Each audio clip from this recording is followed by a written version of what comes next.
Sí, buenos días.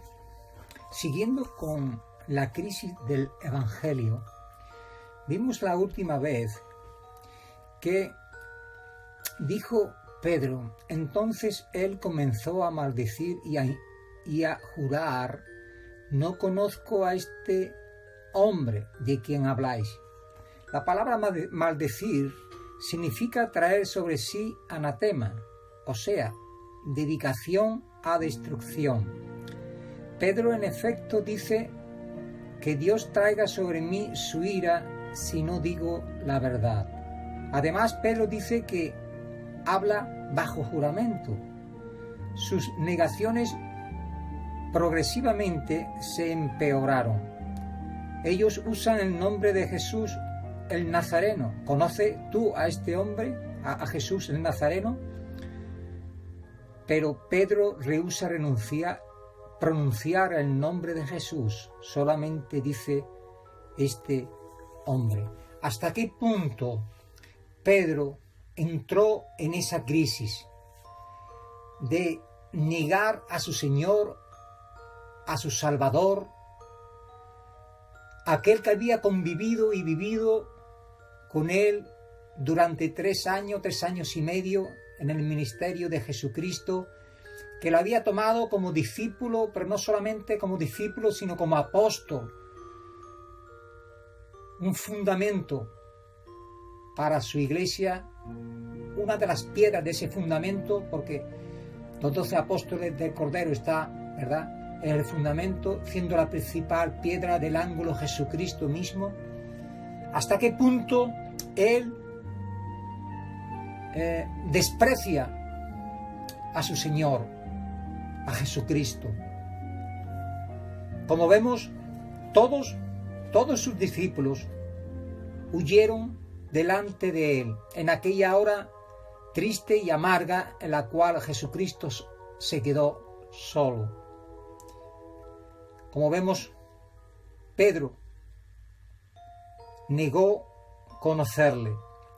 Por lo tanto, Jesús tuvo que enfrentarse a las acusaciones de los judíos, él solo.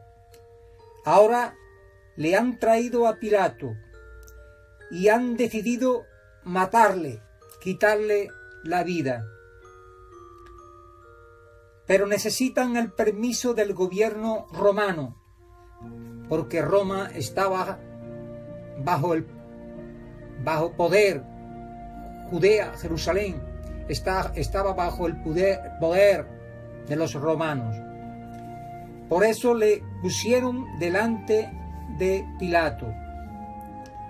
El ensayo de Marcos 15 es un ensayo tanto de Pilato como de Jesús, porque Pilato tuvo que hacer una decisión con referencia a Jesús. ¿Qué hizo? Pues a continuación lo veremos. Según Marcos 15, 14, dice, y Pilato les decía, pues ¿qué mal ha hecho vuestro rey, Jesús el Nazareno?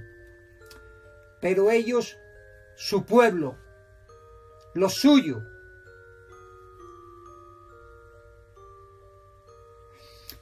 sus compatriotas, pero ellos gritaban aún más, crucifícale, crucifícale. Sabiendo esto, Pilato trató de evitar el asunto. Dice Juan 18:31, entonces les dijo Pilato, tomadle vosotros y juzgadle según vuestra ley. Cuando los judíos persistieron buscando una causa legítima para matar a Jesús, Pilato luego trató de evitar su propia responsabilidad.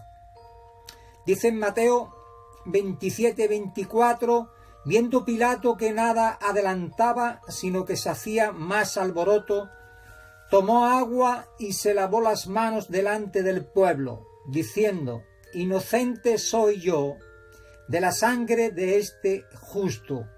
Allá vosotros.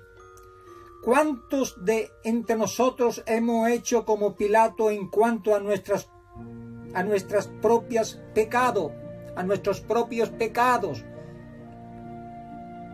En primer lugar, queremos evitar el asunto.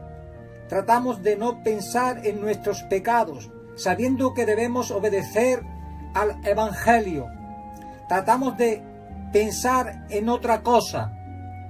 No nos interesa. No queremos esas palabras de vida que nos trajo el bendito Hijo de Dios. Si esto nos sirve, entonces tratamos de negar la responsabilidad de nuestros pecados. Echamos la culpa a la sociedad, a las malas circunstancias, o a un sinnúmero de cosas. ¿Piensa usted que Pilato en verdad fue inocente de la sangre de Jesús por solamente lavarse las manos y decir soy inocente? ¿Quién lo cree? Tampoco somos inocentes por solamente decirlo, como lo dijo Pilato. Ahora Jesús está cargando en la cruz, y vemos algunas otras reacciones en esta crisis del Evangelio. En los versículos del 16 al 32, si me queréis acompañar, dice así: entonces los soldados le llevaron dentro del atrio, esto es, al pretorio, y convocaron a toda la compañía. Y le vistieron de púrpura, y poniéndole una corona de tejida de espinas, y comenzaron luego a saludarle: salve, rey de los judíos. Y le golpeaban en la cabeza con una caña, le escupían, y puestos de rodillas le hacían reverencias. Después de haberle escarnecido, le desnudaron la púrpura y le pusieron sus propios vestidos y le sacaron para crucificarle. Y obligaron a uno que pasaba, Simón de Cirene,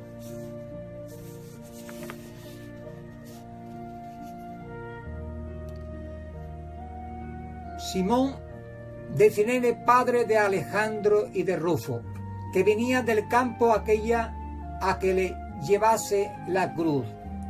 Y le llevaron a un lugar llamado Gólgota, que traducido es lugar de la calavera. Y le dieron a beber vino mezclado con mirra, mas él no lo tomó. Cuando le hubieron crucificado, repartieron entre sí sus vestidos, echando suertes sobre ellos, para ver qué se llevarían cada uno. Era la hora tercera cuando le crucificaron, y el título escrito en su causa era el Rey de los Judíos. Crucificaron también con él a 2 ladrones, uno a su derecha y el otro a su izquierda. Y se cumplió las escrituras que dice: y fue contado con los inicuos. Y los que pasaban le injuriaban, meneando la cabeza y diciendo: va, tú que derribas el templo de Dios y en 3 días lo reedificas, sálvate a ti mismo y desciende de la cruz. De esta manera también los principales sacerdotes, escarneciendo, se decían unos a otros con los escribas: a otros salvó, a sí mismo no se puede salvar. El Cristo, Rey de Israel, descienda ahora de la cruz para que veamos y creamos. También los que estaban crucificados con él le injuriaban. Vemos aquí que muchos se burlaban de él, de Jesús. Otros miraban las cosas con indiferencia. En el versículo 34 Jesús está gritando por la grandeza de su agonía. Y a la hora 9 Jesús clamó a gran voz diciendo: Eloi, Eloi, lama sabactani, que traducido es: Dios mío, ¿por qué me has desamparado?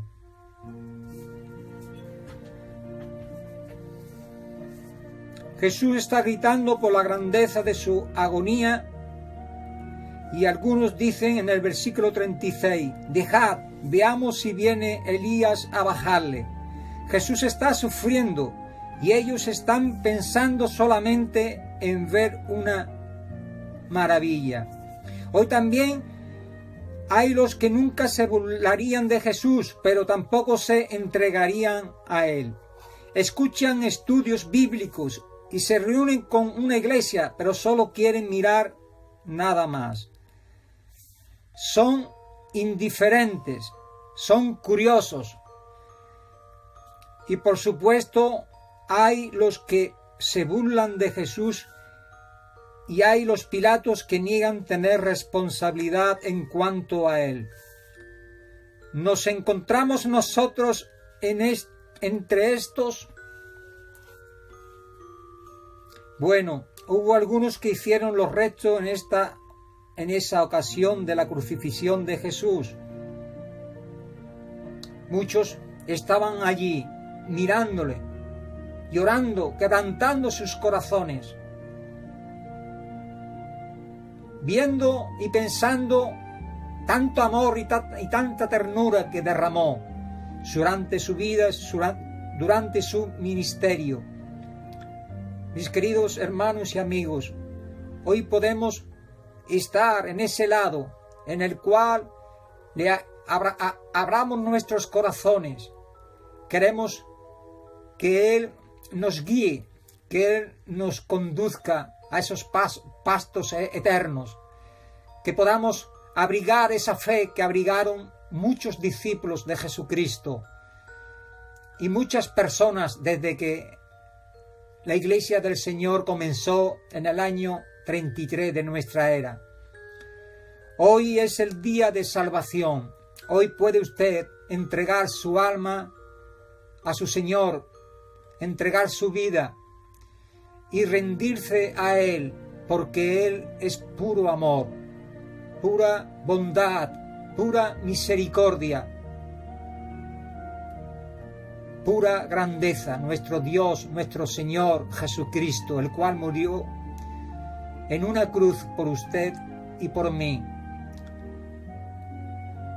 Crea usted en Jesucristo, el bendito Hijo de Dios, y le dará paz y esperanza bienaventurada de la vida eterna. Que Dios les bendiga, que tengáis un precioso y lindo y bendecido día, y que reflexionemos en estas palabras de aquellas actitudes de sus discípulos, de Pedro y de Pilato. Todos le abandonaron. Muchas gracias por vuestra atención. Hasta la próxima.